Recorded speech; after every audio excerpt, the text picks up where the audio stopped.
అమ్మ ఏం చేస్తున్నావు ఈరోజు? ఈరోజు చింతపండు చారు చేస్తున్నా. నీళ్ళ చారు అంటాం మనము. ఇక చింతపండు చారు, చింతపండు వేసేవాటర్ నీళ్ళ చారు. దీన్ని చింతపండు చారుని నీళ్ళ చారు అంటాం మేము. ఇలా ఏమి పప్పులు గిట్ట ఏమి వేయం కదా, దీన్ని నీళ్ళ చారు అంటాం. ఇలా చింతపండు నానబెట్టిన, మనకు కావాల్సినంత ఇంకా ఎర్రమిరపకాయలు తీసుకున్నా, కొత్తిమీర, కళ్యామాకు, టమాటా, 2 పచ్చిమిరపకాయలు, ఉల్లిగడ్డ. సో సింపుల్గా అన్నీ కడిగి కోసి ముక్కలు కోసి పెట్టినా. ఇట్లా మిరపకాయ టమాటా ఇట్లా పొడి కట్ చేసుకోవాలి. ఈ చాలకి ఏ చాలకైనా పొడి ఉంటేనే బాగా. ఇట్లా చిన్న టమాటా తీసుకొని ఇట్లా పొడి కట్ చేసిన, ఇక ఉల్లిగడ్డలు కూడా ఇలా పొడి కట్ చేసుకోవాలి. చాలకి పొడి ఉంటేనే మంచిగా. అన్నీ కట్ చేసి పెట్టుకున్నా. చింతపండు కూడా నానబెట్టిన. ఇప్పుడు చేసే విధానం చూపిస్తాయి. ఇప్పుడు చారు పెట్టుకొని ఇక గిన్నె పెట్టుకుంటే ఒకటి. ఇప్పుడు నూనె వేసుకోవాలి. గిన్నె వేడి అయింది, నూనె వేసుకోవాలి. చారుకు కొంచెమే పడుతుంది. ఇక జీలకర్ర, ఆవాలు, మెంతాలు ఈ 3 కలిపెట్టా. నేను ఇట్లా కలిపి పెట్టుకుంటా. అందుకే జీలకర్ర, ఆవాలు, మెంతులు తీసుకున్నా. ఇప్పుడు నూనె కాగింది, ఇల్లు వేసుకుందాం. నూనెలా ఇప్పుడు జీలకర్ర, ఆవాలు, మెంతులు వేసినాం కదా, ఎర్రమిరపకాయలు కూడా వేసుకుందాం. ఇలా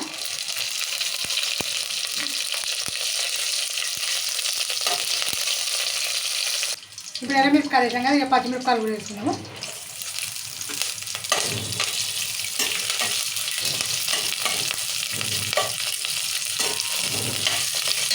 నేను ఉల్లిగడ్డ కూడా వేసుకుంటాను కదా.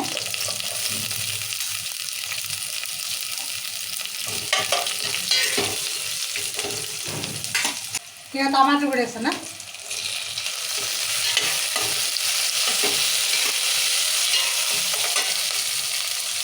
కళ్యామాకు కూడా వేసుకున్నాను. ఇప్పుడు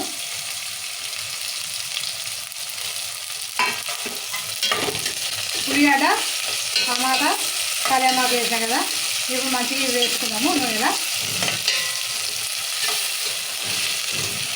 ఎర్రమిరపకాయలు తాలింపు వేస్తే ఇంకా బాగా వస్తుంది, వాసన మస్తుంది.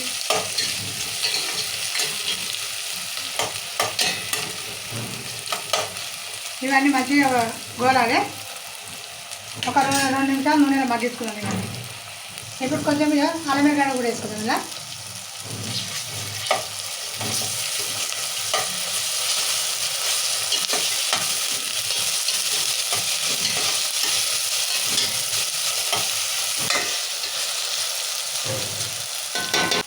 పసుపు వేసుకుందాం. ఇలా ఇక చారు సరిపడేది ఉప్పు కూడా వేసుకుందాం. ఇలానే ఇప్పుడు అల్లం వెల్లిగడ్డ వేసాం, పసుపు వేసినాము, ఉప్పు వేసాము. ఒకసారి కలుపుకున్నాం. ఇలా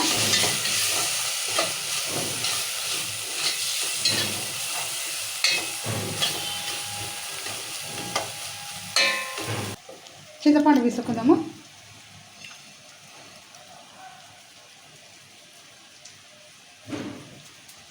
ఇలా పోసుకుందాం.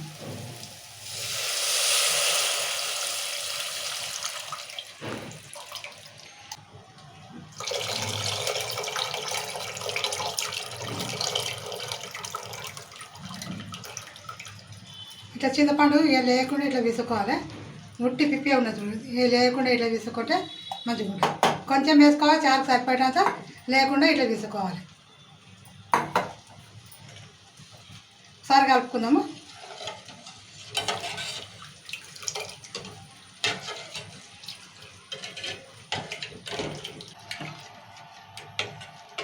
మనకు పులుపు సరిపడేంత వరకు పోసుకోవాలి. పులుసు మనకి ఎంత కావాల్సి అంత. మరి సప్ప కూడా బాగుండే. ఇప్పుడు కరెక్ట్గా సరిపోయింది మనకు. ఈ పులుపు మనకు తగినంత అయింది. అయిన వరకు పెట్టుకున్నాను నేను చారు. పులుపు చూస్తాను మనకు సరిపోయింది కరెక్ట్. ఇప్పుడు ఉప్పే కొంచెం పడుతుంది. కొంచెం అంత ఉప్పు వేస్తున్నా. ఉప్పు వేసా కదా, బాగా మసలాలి. బాగా మసలితే మిరపకాయలు ఉన్న కారం అంతా ఈడుస్తుంది. అట్లా మసిలిన దగ్గర, చలమాల మసిలిన దగ్గర మసాలా పెట్టుకోవాలి. చారు బాగా మసాలానే కదా, ఎప్పుడైనా కానీ మూత పెట్టుకొని మసాలా పెట్టుకోవాలి బాగా. లేకపోతే ఈ మూత తీసేసి మసాలా పెట్టుకున్నాం కదా, దీని స్మెల్ అంతా బయటికి వెళ్ళిపోతుంది. అట్లా కాకుండా చారు ఏంటనే ఇక చారు పెట్టుకున్నాగానే మసాలానికి మూత పెట్టుకొని మసలించుకోవాలి. అది అంతా లోపలనే మసులుతుంది. ఇక చారు మసాలా ఇక మసులుతున్నది చూడు, బాగా చలమల మసులుతుంది. ఒక 5 నిమిషాలు మసాలా 5 నిమిషాలు అయిపోయింది. ఇట్లా మూత పెట్టుకొని మసాలా పెట్టుకుంటే ఇక ఈ కలర్ వచ్చేస్తుంది. ఇట్లా ఈ మిరపకాయలు ఉన్నది ఉల్లిగడ్డ ఉన్నది అన్నిట్లలో రసం బాగా ఇడుస్తుంది అందులో ఉన్నది మసాలా అంతా. మసాలా అంటే మిరపకాయల కారము ఘాటు అదంతా ఇడుస్తుంది అన్నట్టు ఉల్లిగడ్డలు అది. ఇంకా ఇలా మసులుతుంది. చారు టమాటా అది నీళ్ళ చారు రెడీ అయింది. ఇప్పుడు లాస్ట్కు కొత్తిమీర వేసుకుందాము. ఇది దించేటి ముందే వేసుకోవాలి కొత్తిమీర. ఇప్పుడు కొత్తిమీర వేసాం కదా, ఇలా కొంచెం చక్కెర వేసుకోవాలి. చక్కెర వేసుకుంటే అప్పుడు టేస్ట్ ఉంటుంది చారు. కొంచెం వేసుకోవాలి, ఎక్కువ కాదు. కొంచెం చక్కెర వేసినాం కదా, 2 నిమిషాలు ఇట్లా మరిగించుకుందాము. చక్కెర కరిగిన దగ్గర చక్కెర కరిగిందంటే ఇక చారు రెడీ అయినట్టే. 2 నిమిషాలు ఉండాలి.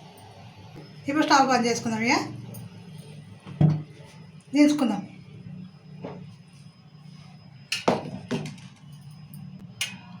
నీళ్ళ చారు రెడీ.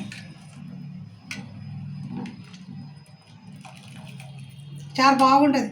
ఉట్టి అన్నం కొంచెం మెత్తగా వండుకొని తినాలి. సూపర్ ఉంటుంది చారు.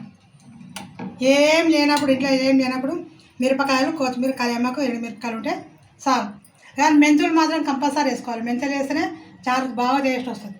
మెంతులు లేకపోతే అట్లానే ఉంటుంది. కానీ మెంతులు అయితే కంపల్సరీ వేసుకోవాలి. ఇంకా ఆవాలు లేకుండా నడుస్తుంది. జీలకర్ర మెంతులు అయితే వేసుకోవాలి. చారు సూపర్ చారు. సో చూసి కదండి, మీకు కనుక ఈ వీడియో నచ్చినట్టయితే లైక్ చేయండి, షేర్ చేయండి. మమ్మీ ఇంకేం చేయాలి? సబ్స్క్రైబ్ చేసుకొని గంట కొట్టండి. Bye bye. బాయ్.